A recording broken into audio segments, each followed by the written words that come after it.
நம்ம வடகிழக்குல ஈசானிய மூலையில car parking போடக்கூடாது. அங்க வெயிட் வைக்கக்கூடாது. அங்க வெயிட் வச்சா அந்த வீட்ல இருக்கக்கூடிய ஆண்களுக்கு வந்து வேலை கிடைக்காது, வெட்டியா இருப்பாங்கம்மா.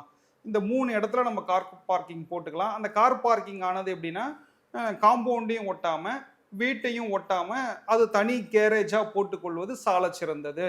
இப்போ ம். நீங்க என்ன கேட்டீங்க? லேபரேட்டரீஸ் வந்து எங்க வைக்கலாம்? அது எந்த இடத்துல வச்சா சிறந்ததுன்னு கேட்டீங்க. பொதுவா வந்து ஒரு கழிப்பறை அப்படின்னு வந்தாலே, எல்லோருமே என்ன பண்றாங்கன்னா, வடமேற்கு வீட்டுக்குள்ள வடமேற்குல போட்டுர்றாங்கம்மா.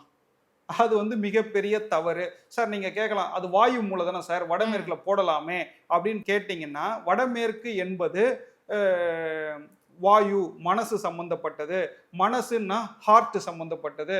யார் வீட்லலாம் வடமேற்குல இந்த பாத்ரூமோ அல்லது குளியலறையோ போட்டிருக்காங்களோ, அவங்க வீட்லலாம் வந்து பைபாஸ் சர்ஜரி இருக்குமா, என்னுடைய ரிசர்ச்ல. ஓ! அதாவது வடமேற்கு வெளியில படிக்கட்டுக்கு கீழ யார் வீட்லலாம் பாத்ரூம் இருக்கோ, டாய்லெட் இருக்கோ, அவங்களுக்கெல்லாம் வந்து கம்பல்சரி அ ஹார்ட் ஆப்பரேஷன் பண்ணியிருப்பாங்க. ஸ்டண்ட் வச்சிருப்பாங்க. இப்போ எங்க பாத்ரூம் வரலாம் அப்படின்னு ம். பார்த்தீங்கன்னா, வீட்டுக்குள்ள மேற்கு நடுப்பகுதியில பாத்ரூம் வரலாம். ம். வீட்டுக்குள்ள தென்மேற்கு பெட்ரூம்ல, மாஸ்டர் பெட்ரூம்ல அந்த ரூமுக்கு வடமேற்குல பாத்ரூம் வரலாம். வேற எங்க வரலாம் அப்படின்னா, வேற எங்கேயும் வீட்டுக்குள்ள பாத்ரூம் வரக்கூடாது. வரக்கூடாது.